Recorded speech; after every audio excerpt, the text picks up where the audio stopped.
ഈ വർഷത്തെ SSLC valuation duty താനൂരായിരുന്നു. അപ്പൊ താനൂർ എല്ലാവരും പറഞ്ഞു നല്ലൊരു മീനും ചോറുണ്ട്, ചോറ് മീനല്ല മീനും ചോറുണ്ട് പറഞ്ഞു. അങ്ങനെ ചെന്നു, നല്ല സൗകര്യമൊക്കെ ഉണ്ട്, ഉഷാറാണ്, കുഴപ്പമൊന്നുമില്ല. കയറി ഒരു കാളാഞ്ചിയാണ് ഓർഡർ ചെയ്തത്. കാളാഞ്ചി ഇങ്ങനെ കുറേ കേക്ക് തുടങ്ങിയിട്ട്, അപ്പോൾ ഒരു കാളാഞ്ചി പല സ്കീമുണ്ട്. 1000 ഉണ്ട്, 1500, 300 ഉണ്ട്, 1500 ഉണ്ട്. ഞങ്ങൾ മൂന്നാളിലുള്ള ഞങ്ങൾ 1000 ഓർഡർ ചെയ്തു. 1000 കാളാഞ്ചിയാണ് കിടക്കുന്നത്. പിന്നെ അത്യാവശ്യം ഉപ്പേരികളും എല്ലാ സാധനങ്ങളും ഉണ്ട്, കുഴപ്പമൊന്നുമില്ല.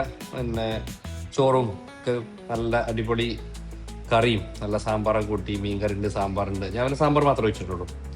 അങ്ങനെ കാളാഞ്ചി തൊടാൻ വയ്യ, പെരുംചൂടാണ്, നല്ല ചൂട്, നല്ല ചൂട്. ഷേവ് മാസം ഇങ്ങനെ തോണ്ടിട്ട് ഞങ്ങളൊരു സ്പൂൺ വാങ്ങിയിട്ട് അതുകൊണ്ട് ഇങ്ങനെ ചെറുതായിട്ടൊന്ന് പൊട്ടിച്ചു. നല്ല മാമ്പഴ പുളിശ്ശേരി കളഞ്ഞു കഴിഞ്ഞു.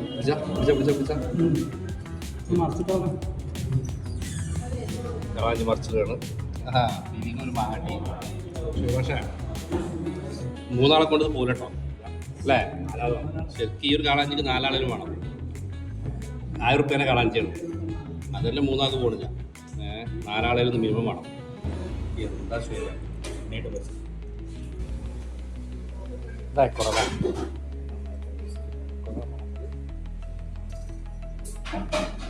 ആഗോലി കാളാഞ്ചി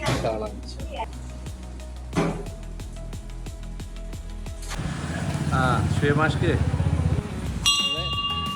2 3 അപ്പോൾ 3 ആൾക്ക് പോയി.